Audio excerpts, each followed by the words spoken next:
أعوذ بالله من الشيطان الرجيم بسم الله الرحمن الرحيم قال الله تعالى في محكم تنزيله والفرقان مهدعا ونامرا إن الله وملائكته يصلون على النبي يا أيها الذين آمنوا صلوا عليه وسلموا تسليما اللهم صل وسلم على رسولك سيدنا ونبينا مولانا محمد وعلى آل سيدنا ونبينا مولانا محمد وبارك وسلم عليه. إن الحمد لله نحمده ونستعينه ونستغفره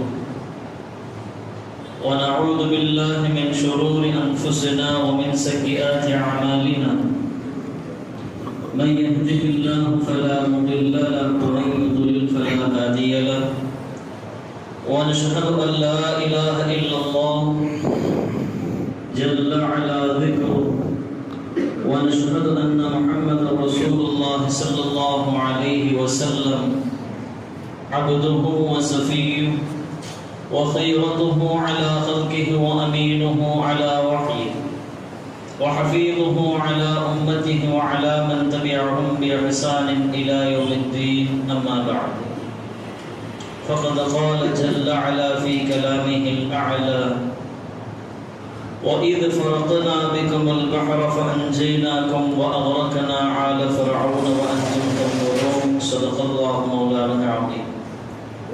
وقال نبينا صلى الله عليه وسلم وصيام يوم عاشوراء أحتسب على الله أن يكفر السنة التي قبله أو كما قال عليه الصلاة والسلام. புகழனைத்தும் எல்லாம் வல்ல அல்லாஹ் சுப்ஹானஹு வ தஆலா ஒருவனுக்கே உரித்தாகுக. அல்லாஹ்வின் சாந்தியும் சமாதானமும் ஹஜ்ரத் நபிகள் பெருமானார் கண்மணி நாயகம் ஸல்லல்லாஹு அலைஹி வஸல்லம் அவர்களின் மீதும் அவர்களின் வலியுற்று வாழ்ந்த வந்த உத்தம சத்திய சஹாபாக்கள் தாபிஈன்கள் தபஅ தாபிஈன்கள் நல்லடியார்கள் நாதாக்கள் இறைநேச செல்வர்கள் குறிப்பாக இந்த புனிதம் மிகுந்த ஜும்ஆவுடைய தினத்தில் அல்லாஹ்வுடைய இல்லத்தில் அவனின் அன்பையும் அருளையும் வேண்டி விரும்பி அமர்ந்திருக்கக்கூடிய நம் அனைவரின் மீதும் அல்லாஹுவின் அன்பும் அருளும் என்றென்றும் குறைவின்றி நிறைவாக உண்டாவதாக. ஆமீன். அல்ஹம்துலில்லாஹ். அஸ்ஸலாமு அலைக்கும் வரஹ்மத்துல்லாஹி வபரகாத்துஹு. கண்ணியத்திற்கும் மிகுந்த மரியாதைக்கும் உரித்தான அல்லாஹ் நல்லடியார்களே, கனவான்களே, ஜமாத்தார்களே, அல்லாஹுடைய அளப்பெரும் கிருபையால் நாளை முஹர்ரம் மாதத்தினுடைய பிறை 9ஆகவும் நாளை மறுநாள் ஞாயிற்றுக்கிழமை யௌமு ஆஷுராவுடைய தினமாகவும் இருக்கிறது. இஸ்லாத்தினுடைய வரலாற்றில் ஆஷுரா என்பது எல்லா காலங்களிலேயும் எல்லா நபிமார்களுடைய வாழ்க்கையிலேயுமே மிக முக்கியம் மிகுந்த ஒரு நாளாக அல்லாஹ் ஆக்கி தந்திருக்கின்றார்.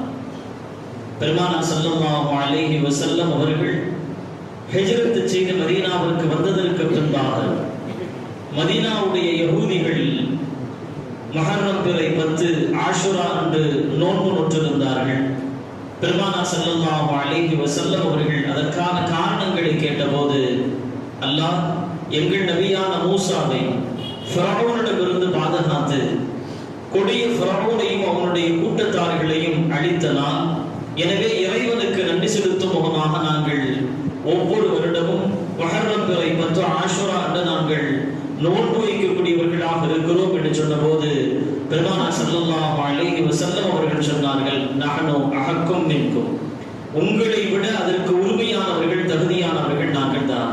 எனவே அப்பொழுதிருந்து பெருமானார் ஸல்லல்லாஹு அலைஹி வஸல்லம் அவர்கள் சஹாபாக்களுக்கு சொன்னார்கள், நாமும் இந்த ஷுக்ர் இறைவனுக்கு நன்றி செலுத்தும் முகமாக ஆஷுரா அன்றைக்கு ஒரு நோன்பு நோக்க வேண்டும். அதே நேரத்தில் யஹூதிகளுடைய அந்த வழக்கத்திற்கு மாற்றம் செய்ய வேண்டும் என்கிற அடிப்படையில் பிறை 9, 10 2 நோன்புகளாக, இல்லை என்றால் பிறை 10, 11 2 நோன்புகளாக நீங்கள் நோற்றுக்கொள்ளுங்கள் என்று பெருமானார் ஸல்லல்லாஹு அலைஹி வஸல்லம் சொன்னாங்க. சஹாபாக்கள் சொல்கிறார்கள், இந்த ஆஷுராவுடைய தினத்தில் நாங்கள் எங்கள் வீடுகளில் எங்கள் குழந்தைகளின் நோன்பு நோக்க நாங்கள் ஆர்வப்படுத்தி பழக்கப்படுத்துவோம். அவர்கள் சகர் சாப்பிட்டு நோன்பு வைப்பார்கள். அவர்களுக்கு ஒருவேளை இடையிலேயே அவர்களுக்கு நோன்பை முறித்தாக வேண்டும், அவர்கள் பசித்து அழுத ஆரம்பித்தால் அவர்களுக்கான உணவுகளை நாங்கள் கொடுத்து விடுவோம். ஆஷுராவுடைய அந்த நோன்பை, சுன்னத்தான் அந்த நஃபிலான அந்த நோன்பை நாங்கள் என்ன செய்வோம், எங்கள் குடும்பங்களில் எங்கள் பிள்ளைகளுக்கு நாங்கள் வைத்து பழக்கக்கூடிய ஒரு சூழ்நிலையும் இந்த ஆஷுராவுடைய நோன்பை நாங்கள் மேற்கொண்டிருந்தோம் என்பதாக செய்திகளை நாம் பார்க்கிறோம். கண்ணியத்திற்குரிய பெருமக்களே, ஒவ்வொரு வருடமும் நாம் ஆஷுரா குறித்தும் ஆஷுராவுடைய அந்த பின்னணி வரலாறுகள் குறித்தும் பல்வேறு விதமான விஷயங்களை நாம் நமக்கு மத்தியிலே பரிமாறிக்கொள்கின்றோம். ஆஷுரா பல்வேறு விதமான பாடங்களை, படிப்பனைகளை நமக்கு அல்லாஹ் நமக்கு இந்த தினத்திலே வைத்திருக்கிறார். யஹ்ஃபலில்லாஹ் யஹ்ஃபதுக, நீ அல்லாஹ்வை நீ என்ன செய்தீர்கள், பாதுகாத்துக்கொள், அல்லாஹ் உன்னை பாதுகாக்கின்ற பொறுப்பை எடுத்துக் கொள்கிறான் என்கின்ற நம் வாழ்க்கையில் தற்காப்போடு, பாதுகாப்போடு, ஆபத்துகள் இல்லாமல் வாழ்வதற்கான அந்த சூழ்நிலைகளை, அதற்கான வழிமுறைகளை, அதற்கான வாழ்வியல் ஓட்டங்களை அல்லாஹ் சுப்ஹானஹு வ தஆலா இந்த ஆஷுராவுடைய தினத்திலே நமக்கு கற்றுத் தருகின்றார். வரலாற்றில் பார்க்கிறோம், ஹஜ்ரத் அபூ ஹுரைரா ரலியல்லாஹு அன்ஹு அவர்கள் அறிவிக்கின்றார்கள், இந்த ஆஷுராவுடைய தினத்தில் தான் அல்லாஹ் சுப்ஹானஹு வ தஆலா ஆதம் அலைஹிஸ்ஸலாம் அவர்களுடைய பாவங்களை அல்லாஹ் என்ன செய்கிறார், மன்னிக்கின்றார், தௌபாக்களை ஏற்றுக்கொள்கின்றார். சொர்க்கத்தில் இருந்து அந்த பழத்தை சாப்பிட்டதற்காக வேண்டி பூமிக்கு அனுப்பப்பட்ட ஹஜ்ரத் ஆதம் அலைஹிஸ்ஸலாம், ஹவ்வா அலைஹிஸ்ஸலாம் தன் செயலின் காரணமாக இறைவனிடத்திலே தௌபா செய்கிறார்கள். அந்த தௌபா ஏற்றுக்கொள்ளப்பட்ட நாளாக ஆஷுராவுடைய நாள் இருக்கிறது. அதே போன்று ஹஜ்ரத் அபூ ஹுரைரா ரலியல்லாஹு அன்ஹு அறிவிக்கின்றார்கள், ஹஜ்ரத் இத்ரீஸ் அலைஹிஸ்ஸலாம் அவர்கள் உலகத்தில் உயர்ந்த இடத்திற்கு, அந்தஸ்திற்கு உயர்த்தப்பட்ட நாளாகவும் இந்த நாள் இருக்கிறது. அதே போன்று ஹஜ்ரத் இப்ராஹிம் அலைஹிஸ்ஸலாம் அவர்களை நம்ரூதிலிருந்து, நெருப்பு குண்டத்திலிருந்து அல்லாஹ் பாதுகாத்த நாள் ஆஷுராவுடைய நாள். அதே போன்று ஹஜ்ரத் நூஹ் அலைஹிஸ்ஸலாம் அவர்கள் கப்பலில் 40 நாட்கள் தன் உம்மத்தோடு 80 நபர்களோடு 3 அடுக்கு கப்பல்ல உலகத்தை வலம் வந்தார்கள். அல்லாஹ் உலகம் முழுமைக்கும் நீரால் அழித்தான். எல்லாம் அழிந்ததற்கு பின்பாக 40வது நாளில் ஹஜ்ரத் நூஹ் அலைஹிஸ்ஸலாம் அவர்கள் ஜூத் மலையின் மீது இறங்கிய நாள், அல்லாஹ் பாதுகாத்த நாள் இந்த ஆஷுராவுடைய நாளாக இருக்கிறது. ஹஜ்ரத் மூசா அலைஹிஸ்ஸலாம் அவர்களுக்கு அல்லாஹ் தௌராத்துடைய வேதத்தை அல்லாஹ் இறக்கிய நாளாக இருக்கிறது. ஹஜ்ரத் இப்ராஹிம் அலைஹிஸ்ஸலாம் அவர்கள் கனவு கண்டு இஸ்மாயிலை அல்லாஹ் அறுக்க சொல்லி, அந்த இஸ்மாயில் அலைஹிஸ்ஸலாம் அவர்களை அறுக்க முற்படுகின்ற நேரத்தில் அல்லாஹ் சொர்க்கத்தில் இருந்து ஒரு ஆட்டை கொடுத்து, இஸ்மாயிலுக்கு பகரமாக நீங்கள் இந்த சொர்க்கத்தின் ஆடை அருங்கள் என்று அல்லாஹ் நபி இப்ராஹிம் அலைஹிஸ்ஸலாம் அவர்களுக்கு உத்தரவிட்ட நாளாக இந்த நாள் இருக்கிறது. ஹஜ்ரத் யூசுப் அலைஹிஸ்ஸலாம் அவர்கள் ஒரு சூழ்நிலையின் காரணமாக அங்கே சிறைபிடிக்கப்படுகின்றார்கள். அந்த சிறையில் இருந்து அல்லாஹ் வெளியே கொண்டு வந்த நாளும் இந்த ஆஷுராவுடைய நாளாக இருக்கிறது. யாக்கூப் அலைஹிஸ்ஸலாம் அவர்கள் தன் சிறு பிராயத்திலே தொலைத்து விட்ட ஹஜ்ரத் யூசுப் அலைஹிஸ்ஸலாம் அவர்களை நினைத்து நினைத்து அழுது அவர்களுடைய பார்வை வங்கி போனது. ஒரு நேரத்தில் பார்வை தெரியாமல் ஆனார்கள் யாக்கூப் அலைஹிஸ்ஸலாம் அவர்கள். அவர்களுடைய பார்வை அல்லாஹ் திரும்ப கொடுத்தனால் இது ஆஷுராவுடைய நாளாக இருக்கிறது. அதே போன்று ஹஜ்ரத் அய்யூப் அலைஹிஸ்ஸலாம் அவர்களுக்கு உடல் முழுக்க ஒரு கொடிய வியாதியை கொடுத்து அல்லாஹ் சோதித்தான். ஹஜ்ரத் அய்யூப் அலைஹிஸ்ஸலாம் அவர்களுக்கு அந்த கொடிய வியாதியில் இருந்து பரிபூர்ணமான ஷிஃபாவை கொடுத்து அவர்களுக்கு நல்ல ஆரோக்கியத்தை கொடுத்தனால் ஆஷுராவுடைய நாளாக இருக்கிறது. ஹஜ்ரத் யூனுஸ் அலைஹிஸ்ஸலாம் அவர்கள் மீனின் வயிற்றில் 40 நாட்கள் இறையுத்தரவின் பிரகாரம் அங்கே பாதுகாக்கப்பட்டார்கள். ஹஜ்ரத் யூனுஸ் அலைஹிஸ்ஸலாம் அவர்கள் மீன் வயிற்றில் இருந்து வெளியேற்றப்பட்ட நாள் இந்த ஆஷுராவுடைய நாளாக இருக்கிறது. அதே போன்று நமக்கு தெரிந்த ஹஜ்ரத் மூசா அலைஹிஸ்ஸலாம் அவர்கள் ஃபிரௌனிடமிருந்து பாதுகாக்கப்பட்டு ஃபிரௌனுடைய அந்த கொடிய கூட்டம் அழிக்கப்பட்ட நாளாக இந்த ஆஷுராவுடைய நாளாக இருக்கிறது என்கின்ற செய்தியை ஹஜ்ரத் அபூ ஹுரைரா ரலியல்லாஹு அன்ஹு அவர்கள் நமக்கு அறிவிக்கின்றார்கள். கண்ணியத்திற்குரிய பெருமக்களே, இது நபிமார்களுடைய வாழ்க்கையில பாதுகாப்பாக அல்லாஹ்வுடைய உதவியாக கிடைத்த ஒரு புனிதமான ஒரு நாளாக அல்லாஹ் ஆக்கி வைத்திருக்கிறார். இப்படி பல்வேறு செய்திகளுக்கு மத்தியில் தான் பெருமானார் ஸல்லல்லாஹு அலைஹி வஸல்லம் சொன்னாங்க, நஹ்னு அஹக்கும் மின்கும், மூசாவை அல்லாஹ் பாதுகாத்து இஸ்லாத்தின் எதிரியாக இருந்த ஃபிரௌனை அழித்த அந்த இறைவனுக்கு நன்றி பாராட்டும் முகமாக, ஷுக்ர் செய்யும் முகமாக 2 நோன்புகளை நீங்கள் நோற்றுக் கொள்ளுங்கள் என்று பெருமானார் ஸல்லல்லாஹு அலைஹி வஸல்லம் சொன்னதின் அடிப்படையில் தான் நாம் ஆஷுராவுடைய அந்த நாட்கள்ல ஒவ்வொரு வருடமும் 2 நோன்புகளை நோக்கின்ற பழக்கங்களை வைத்திருக்கிறோம். முஸ்லிம் ஷரீஃபில் பதிவு செய்யப்பட்ட 1982வது ஹதீஸ்ல ஹஜ்ரத் ஸல்லல்லாஹு அலைஹி வஸல்லம் இப்படி சொல்லி காட்டுகின்றார்கள்,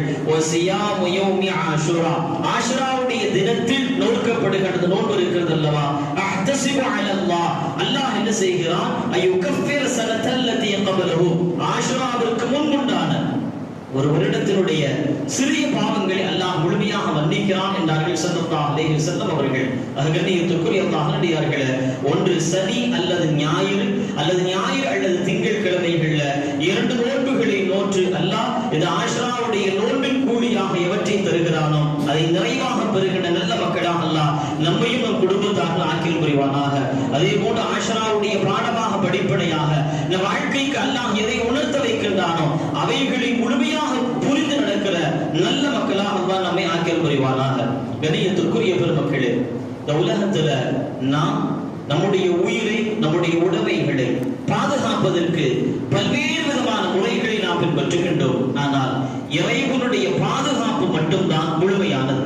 இறைவனுடைய பாதுகாப்பு மட்டும்தான் நிரந்தரமானது. எத்துணை அடுக்குகள் பாதுகாப்புகளுக்கு மத்தியிலும் நாம் வாழ்ந்த போதிலும் மரணம் என்பது வந்தே தீரும், அழிவு என்பது வந்தே தீரும். எவ்வளவு டெக்னாலஜிகள் வந்த போதும், எவ்வளவு விதமான பாதுகாப்பு அம்சங்கள் வந்த போதிலும் கூட இறைவனுடைய அந்த பாதுகாப்பு என்பது மட்டுமே நிரந்தரமானது, முழுமையானது. உதாரணத்திற்கு சொல்ல வேண்டும் என்றால், இப்பொழுது நடந்த அகமதாபாத்தில் நடந்த அந்த விமான விபத்துல அவர்கள் பிரயாணப்பட்ட கொஞ்ச நேரத்திலேயே பிரயாணம் மேலே உந்து சக்தி இழந்து அந்த மருத்துவக் கல்லூரி கட்டடத்தின் மீது மோதி அங்கு இருந்த நபர்கள் உள்ளிருந்த அத்துணை நபர்களும் இறந்து போனார்கள், 14 நபர்கள் உட்பட. ஆனால் விமானத்தினுடைய அந்த பாதுகாப்பு அம்சங்கள் நமக்கு தெரியும், அவற்றுக்கான இந்த பாதுகாப்பு முறைகள் நமக்கு தெரியும்.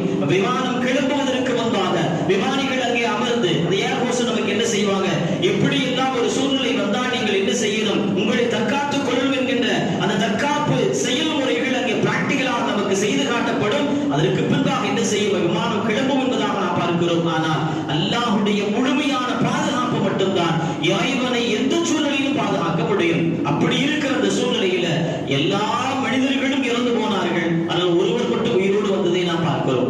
கண்ணியத்திற்குரிய அல்லாஹ்வியார்களே, இறைவனுடைய பாதுகாப்பு மட்டும்தான் இந்த உலகத்துல ஒரு நிரந்தரமான பாதுகாப்பு அம்சங்களை உருவாக்கி தரும். ஸல்லல்லாஹு அலைஹி வஸல்லம் சொல்லுவாங்க, அல்லாஹ் சுப்ஹானஹு வ தஆலா பனி இஸ்ரவேலர்களுடைய கூட்டத்துல ஒரு ஊரை அல்லாஹ் என்ன செய்கிறான் பார்க்கிறான். அந்த ஊரினுடைய அந்த மக்கள் முழுமையாக இறைவனுக்கு மாறு செய்கின்றார்கள், மாறு செய்த மக்களாக இருக்கிறார்கள், இறைவனுடைய கோபத்தை பெற்ற மக்களாக இருக்கிறார்கள். அல்லாஹ் சில மலக்குமார்களை கூப்பிட்டு சொல்லுவான், இந்த கிராமத்தை இன்று விடி மாலையில மொத்தமாக அழித்து விடுங்கள், அவர்களை நீங்கள் அழித்து விட வேண்டும் என்பது இறைவனின் உத்தரவு. அது அல்லாஹ் மலக்குமார்களுக்கு இப்படி சொல்லுவான், ஹத்மம் மக்லியா, மறு யோசனை கிடையாது, மறு பரிசீலனை கிடையாது, வேற டிஸ்கஷன் பண்ணக்கூடாது. அந்த கிராமத்தை நீங்கள் அழித்து விட்டு வாருங்கள் என்று அல்லாஹ் அனுப்புகிறான். ஆனால் போகிற மலக்குமார்கள் அதை அழிக்காமல் திரும்ப இறைவனிடத்திலே வருவார்கள். இறைவன் சொன்ன போதும், மறுபரிசீலனை கிடையாது என்று சொன்ன போதும் அந்த மலக்குமார்கள் அழிக்காமல் வருவார்கள். காரணம் தெரிந்தும் கூட இறைவன் அந்த மலக்குமார்களிடத்திலே கேட்பான், ஏன் திரும்ப வந்தீர்கள்? மலக்குமார்கள் சொல்லுவார்கள், ரப்பே ரஹ்மானே, உன்னுடைய உத்தரவு என்பது அவர்களை அழிக்க சொல்லி நாங்கள் அதை முழுமையாக ஏற்றுக்கொண்டோம். அழிப்பதற்காக வேண்டி அதிகாலை நேரத்தில் நாங்கள் அந்த கிராமத்தை நெருங்கி செல்கின்ற நேரத்தில் சபியும் மின் சிபியானியும், அந்த கிராமத்தில் இருந்து ஒரு சிறிய குழந்தை இக்ரா கலாமக பிஸ்மில்லாஹிர் ரஹ்மானிர் ரஹீம் அல்ஹம்துலில்லாஹி ரப்பில் ஆலமீன், உன்னுடைய குர்ஆன் ஷரீஃபை அந்த மடியிலே வைத்து மலரை குழந்தை என்ன செய்கிறது, அதிகாலை சுபுருக்கு பின்பாக உன் கலாம் ஷரீஃபை ஓதி கொண்டிருக்கிறது. எங்களுக்கு என்ன யோசனை அப்படின்னா, ஊர் முழுக்க பாவிகளாக இருந்த போதிலும் ஒரு குழந்தை பள்ளியில் அமர்ந்து காலை நேரத்தில் உன் கலாமை, உன் குர்ஆனை ஓதி கொண்டிருக்கிறது.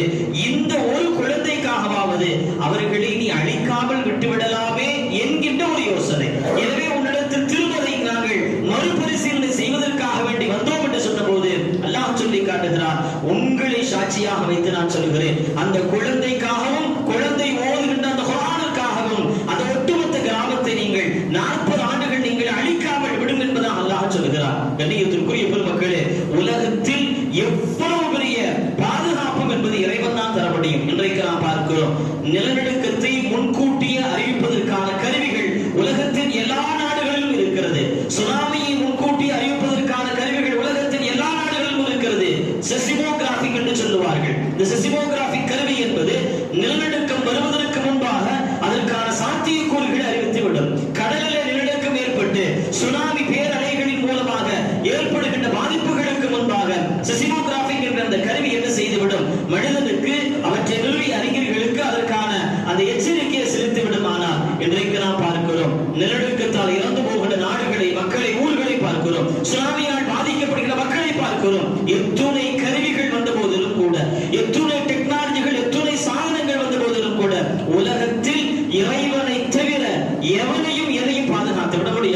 ஃபிரௌனுடைய அந்த வரலாற்றில் மூசா அலைஹிஸ்ஸலாமுடைய வரலாற்றில் நமக்கான 2 செய்திகள் இருக்கிறது. ஒன்று, ஒரே கடல் தான். அல்லாஹ் மூசா அலைஹிஸ்ஸலாம் அவர்களுடைய அந்த கூட்டத்தார்களுக்கு 12 பிரிவாக அல்லாஹ் பிரித்து தருகிறான். அந்த 12 பிரிவு வழியாகத்தான் மூசா அலைஹிஸ்ஸலாமுடைய அந்த மக்கள் பனி இஸ்ரவேலர்கள் அந்த கடலை கடந்து கரை சேருகிறார்கள். கடைசி மனிதன் கரை சேருகின்ற நேரத்தில் ஃபிரௌனுடைய படையும் அதே வழியிலே பின்பற்றி வந்து நடு கடலில் நிற்கிறார்கள். எந்த கடலில் பயணம் செய்து ஹஜ்ரத் மூசாவை எல்லாம் பாதுகாத்தானோ அதே கடல்ல அதே வழியில வந்த ஃபிரௌனை அல்லாஹ் அதே கடலை மூழ்கடித்து அல்லாஹ் அழித்தான் என்கின்ற 2 செய்திகள் இருக்கிறது. இறைவன் அழிக்க நினைத்து விட்டால் இந்த உலகத்திலே நம்மை தற்காப்பதற்கோ நம்மை பாதுகாத்துக் கொள்வதற்கோ உலகத்தில் யாராலும் முடியாத அதற்கான சாத்தியங்கள் கிடையாது. இறைவன் கொடுக்க நினைத்து விட்டால் இந்த உலகத்தில் யாரும் தடுக்க முடியாது. இறைவன் தடுக்க நினைத்து விட்டால் இந்த உலகத்தில் யாரும் கொடுத்து விடவே முடியாது. ஆக நாம் உறுதியாக நம்ப வேண்டிய ஒன்று என்னவென்றால் எத்துணை பாதுகாப்புகள் இன்றைக்கு நாம் பார்க்கிறோம். நான் எனக்கு பின்னாடி என் பிள்ளைகளுக்கு எந்த சிரமங்களும் வந்துவிடக் கூடாது. அவர்களுக்கான சொத்து பத்துக்களை அவர்களுக்கான வருமானத்திற்கான வியாபார தேடல்களை எல்லாத்தையும் சரி செய்து வைத்து விட்டால் எனக்கு பின்னால் என் பிள்ளைகள் நிம்மதியாக இருப்பார்கள், சந்தோஷமாக இருப்பார்கள், ஆஸ்தியோடு நிம்மதியாக இருப்பார்கள் என்று நினைத்துக் கொண்டிருக்கிறோம். சத்தியமாக கிடையாது. இறைவனுடைய நாட்டம் என்பதே இறுதியானது. இறைவனுடைய நாட்டம் என்பதே முழுமையானதாக இருக்கும். ஒருபோதும் ஒரு மனிதன் சேர்த்து வைத்த சொத்துக்கள் என்பது ஒருவனை பாதுகாத்து விடாது. அவருடைய பேரோ புகழோ ஆஸ்திகளோ ஒருவனை பாதுகாத்து விடாது. அல்லாஹ்வுடைய நாட்ட பிரகாரம் யாருக்கு என்ன செல்ல வேண்டும், இறைவனின் பாதுகாப்பு எப்படியாக இருந்தாக வேண்டும் என்று அல்லாஹ் நாடி இருக்கிறானோ அது வழியாகத்தான் ஒருவனுடைய வாழ்க்கை என்பது தீர்மானிக்கப்படுகிறது. கண்ணியத்திற்குரிய அல்லாஹ்வியார்களே, உலகத்தில் பல்வேறு செய்திகளை பார்க்கிறோம். நம்முடைய ஊர்களில் பார்க்கிறோம், நம்முடைய தெருக்களில் பார்க்கிறோம். சில மனிதர்கள் நடந்து செல்லும் போது நமக்குள் யதார்த்தமாக பேசிக் கொள்வதுண்டு, இவருடைய முன்னோர்கள் அவருடைய பெயர் தான் இந்த தெருவிலே இருக்கிறது, பெரிய சொத்துக்கு சொந்தக்காரர்கள், யார் வந்து என்ன கேட்டாலும் அள்ளி அள்ளி கொடுக்கக்கூடியவர்கள். ஆனா இன்னைக்கு அவங்க பிள்ளைகள் ரோட்டில் பிச்சை எடுத்துக்கிட்டு இருக்கிறாங்க, அவர்கள் ஒன்றும் இல்லாமல் இருக்கிறார்கள் என்று சொல்கிறோமே. கண்ணியத்திற்குரிய அல்லாஹ்வியார்களே, எத்துணை முன்னேற்பாடுகளையும் செய்து வைத்த போதிலும் கூட சொத்தாக இருக்கலாம், வியாபாரமாக இருக்கலாம், அந்தஸ்தாக இருக்கலாம், பதவியாக இருக்கலாம், அல்லது நம்முடைய வாழ்க்கை துணைக்கான அந்த ஏற்பாடுகள் என்னவாக இருக்கலாம். ஆனால் இறுதி முடிவு என்பது அல்லாஹ் தன் கைவசத்தில் வைத்திருக்கிறான். அல்லாஹ் யாரை முழுமையாக பாதுகாத்து தற்காப்போடு வாழ்வதற்கான அந்த சாத்தியக்கூறுகளை அல்லாஹ் நாடுகிறானோ அது மட்டுமே இங்கு நிரந்தரமானதாக இருக்குமே தவிர நாம் ஏற்பாடு செய்து வருகின்ற எந்த ஒன்றுமே நிரந்தரமாக இருக்காது. ஒரு முன்னேற்பாடாக இறைவனுடைய நாட்டு பிரகாரம் சில விஷயங்களை ஏற்பாடு செய்து பாதுகாப்பு செய்து தருகிறோம். ஆனால் அல்லாஹ்வுடைய நாட்டத்தில் எது இறுதியானதோ அதுவே முழுமையானதாக இருக்கும்பதைத்தான் நமக்கு இந்த ஆஷுராவுடைய தினத்துடைய செய்திகளை நமக்கு சொல்லி காட்டுகின்றது. பெருமானார் ஸல்லல்லாஹு அலைஹி வஸல்லம் அவர்கள் ஒரு ஹதீஸ்ல இப்படி சொல்லி காட்டுவார்கள். ஹஜ்ரத் இப்னு அப்பாஸ் ரலியல்லாஹு அவர்களை கூப்பிட்டு சொல்லுவார்கள், யா குலாம், சிறிய பையனே, இன்னி உஅல்லிமுக கலிமாத்தி, உனக்கு சில வார்த்தைகளை சில உபதேசங்களை சொல்கிறேன், அவற்றை நீ பாதுகாத்துக்கொள். யஹ்ஃபதுல்லாஹ் யஹ்ஃபதுக, நீ அல்லாஹ்வை பாதுகாத்துக்கொள். அல்லாஹ்வை பாதுகாத்துக்கொள் என்றால் என்ன அர்த்தம்? இறைவன் சொன்ன கடமைகளை, இறைவன் சொன்ன ஏவல்களை முழுமையாக செய்து மார்க்கம் எதை செய்ய வேண்டாம் என்று தடுத்திருக்கிறதோ அதிலிருந்து விலகிக் கொண்டு ஒரு நல்ல மனிதனாக, சாலிகான மனிதனாக இந்த உலகத்திலே வாழ்ந்து விட்டால் யஹ்ஃபதுகல்லாஹ், அல்லாஹ் உன்னை எல்லா நிலைகளிலும் அல்லாஹ் பாதுகாப்பான். இறைவனுடைய உதவி என்பது உனக்கு எல்லா நிலைகளிலும் கிடைக்கும். அதே மாதிரி யஹ்ஃபதுல்லாஹ், நீ அல்லாஹ்வை பாதுகாத்துக்கொள். தஜிதுஹு துஜாஹிக, நீ சிரமம் ஏற்படுகின்ற நேரத்தில், உனக்கு கஷ்டங்கள் ஏற்படுகின்ற நேரத்தில் இறை உதவியை நீ என்ன செய்து கொள்வாய், நீ பெற்றுக் கொள்வாய். யஹ்ஃபதுல்லாஹ் இதா சஅல்த ஃபஸ்அலில்லாஹ், உனக்கு எது வேண்டும் என்றாலும் நீ அல்லாஹ்விடத்திலே கேள். உன்னிடத்தில் பணம் இருக்கலாம், அதற்கான சாத்தியக்கூறுகள் இருக்கலாம், வாங்குவதற்கான சக்திகள் இருக்கலாம், ஆனாலும் நீ யாரிடத்திலே கேட்டாக வேண்டும். எது வேண்டுமானாலும் நீ அல்லாஹ்விடத்திலே கேட்டு பெற்றுக்கொள். இதஸ்தஅன்த ஃபஸ்தஇன் பில்லாஹ், உனக்கு ஏதேனும் உதவி தேவைப்பட்டால் நீ உன்னுடைய சகோதரனையோ உன் குடும்பத்தார்களையோ உன் மக்களையோ அழைப்பதற்கு முன்னால் இறைவனிடத்தில் நீ கேள், ரப்பே எனக்கு இந்த விஷயத்தில் நீ உதவி செய்வாயாக என்கின்ற உதவியை நீ அல்லாஹ்விடத்திலே கேள். அல்லாஹ் உனக்கான உதவியை செய்வான். அடுத்து சொன்னார்கள் ஸல்லல்லாஹு அலைஹி வஸல்லம் அவர்கள், ஃபஅலம் அன்னல் உம்மத லவ் இஜ்தமஅத் அலா அன் யன்ஃபஉக பிஷையின், மொத்த உம்மத்தும் மொத்த மனித சமூகமும் ஒன்று சேர்ந்து உனக்கு ஒன்றை கொடுத்து உன்னை நல்ல வாழ வைக்கணும், உனக்கு சந்தோஷத்தை தரணும், உனக்கு அதன் மூலமாக வாழ்க்கை ஈடேற்றம் செய்ய வேண்டும் என்று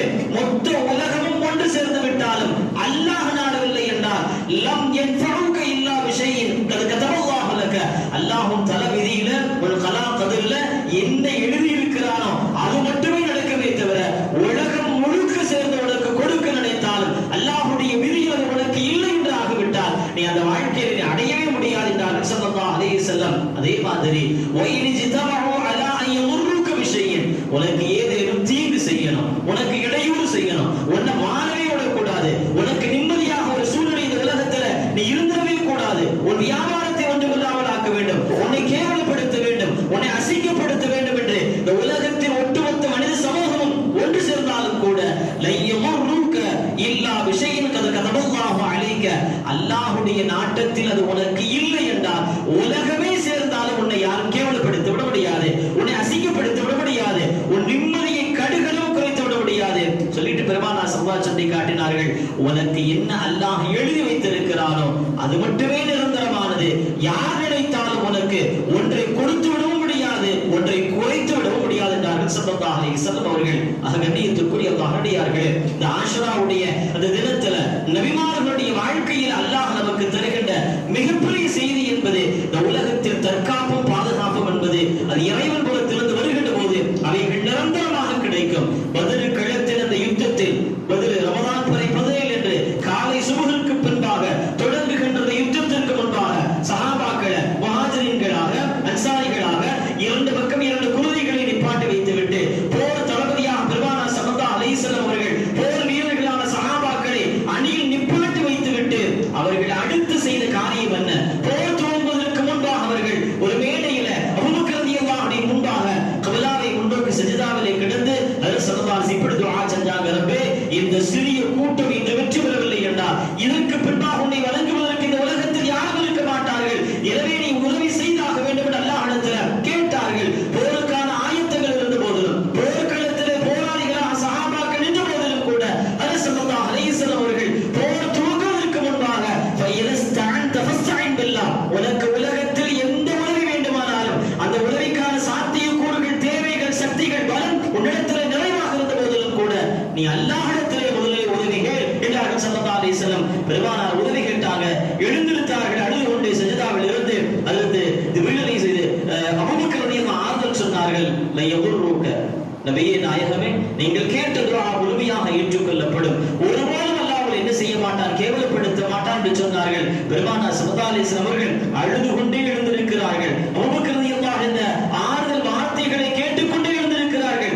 எழுந்து அங்கு உயர பார்க்கின்ற நேரத்தில் சஹாபாக்களின் தலைக்கு மேலாக 5000 மலக்குமார்கள் ஜிப்ரீலோடு மீகாயிலோடு இஸ்ராயீலோடு சொர்க்கத்திலிருந்து இறங்கி 1000 எதிரிகளை வீழ்த்துவதற்கு இங்கே 5000 மலக்குமார்கள் வந்து நிற்பதை பெருமானார் பார்த்துவிட்டு சொன்னார்கள், நிச்சயமாக எதிரிகள் என்ன செய்வார்கள், அவர்கள் போவது கிட்ட போர்க்களத்திலிருந்து ஓடுவார்கள், நமக்குத்தான் வெற்றி என்றார்கள் பெருமானார் ஸல்லல்லாஹு அலைஹி வஸல்லம் அவர்கள். கண்ணியத்துக்குரிய அல்லாஹ்விலே எல்லா நிலையிலும் இறைவனுடைய அந்த பாதுகாப்பை முன்வைத்தவர்களாக நம்முடைய உலகத்தினுடைய வாழ்க்கையை நாம் ஆக்கிக் கொள்ள வேண்டும். இன்னொரு ஹதீஸ்ல பெருமானார் ஸல்லல்லாஹு அலைஹி இப்படி சொல்லுவாங்க, யஹ்ஃபுல்லாஹ் தஜிதுஹு அமாமக. உலகத்தில் இறைவன் சொன்ன பிரகாரம் நீ வாழ்ந்து கொள், இறைவனை நீ பாதுகாத்துக்கொள். அப்படி பாதுகாத்துக்கிட்ட அப்படின்னா தஜிதுஹு அமாமக, உனக்கு எல்லா நிலையிலும் உன் முன்னிருந்து இறைவன் உனக்கு உதவி செய்வான். இறைவனை நீ அந்த இடத்தில் நீ பெற்றுக் கொள்வாய். தஅரிஃபு இலல்லாஹ் ஃபிர் ரஹாஇ யஅரிஃபுக ஃபி ஷித்ததி. வாழ்க்கையில் நீ எப்பவெல்லாம் சந்தோஷமா இருக்காயோ, உடலால் பொருளால் மனதால் குடும்பத்தால் மக்களால் வியாபாரத்தால் நீ எப்பொழுதெல்லாம் சந்தோஷமாக நிம்மதியாக இருக்கிறாயோ அப்பொழுது இறைவனை நீ மறந்து விடக்கூடாது.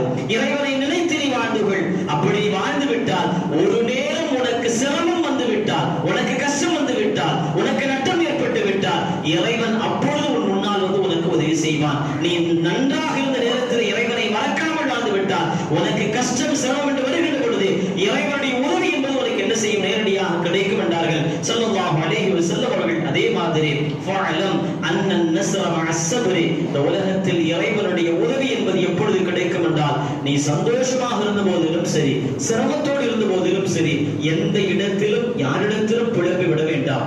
ஏதோ ஒரு காரணத்திற்காக வேண்டி அல்லாஹ் எனக்கு இந்த சந்தோஷத்தை தந்திருக்கிறான். திடீரென்று ஒரு சோதனைகளை அல்லாஹ் உடலிலோ பொருளிலோ குடும்பத்திலோ பிள்ளைகளிலோ ஒரு சோதனைகள் எல்லாம் தருகிறான் என்றால் ஏதோ ஒரு காரணத்திற்காக வேண்டி இறைநாட்ட பிரகாரம் நடக்கிறது என்று நீ புரிந்து கொண்டு பொறுமையோடு இரு. அந்த பொறுமையோடு இருக்கிற நேரத்தில் அல்லாஹ்வுடைய உதவி உனக்கு கிடைக்கும் என்றார்கள் ஸல்லல்லாஹு அலைஹி வஸல்லம். வஅன்னல் ஃபர்ஜ மஅல் கர்பி, உனக்கு உலகத்தில் வெற்றி வேண்டுமா, எல்லா நிலையிலும் வெற்றியோடு வாழ வேண்டும் என்றால் சிரமங்களை கஷ்டங்களை கடந்து தோண்டு விடக்கூடாது. சிரமங்கள் ஏற்படுகிற நேரத்திலும் இறைவா என்று அல்லாஹ்விடத்திலே கையேந்தி விடு, அல்லாஹ் உனக்கு அதிலிருந்து வெற்றியை தருவான். நீ சிரமமோடு இருக்கும் போதுதான், கஷ்டங்களோடு இருக்கும் போதுதான் உனக்கான இலகுவான வாழ்வதனை அல்லாஹ் என்ன செய்கிறான், பின்னால் தருகிறார்கள் பெருமானார் ஸல்லல்லாஹு அலைஹி வஸல்லம் அவர்கள். கண்ணியத்திற்குரிய அல்லாஹ்வியார்களே, எவ்வளவு பெரிய ஆற்றல் பெற்ற மக்களாக இருந்த போதிலும் கூட இறைவனின் நாட்டம் என்று வந்துவிட்டால் ஒருவன் தன்னை தற்காத்துக் கொள்ள முடியாது, தன்னை பாதுகாத்துக் கொள்ள முடியாது.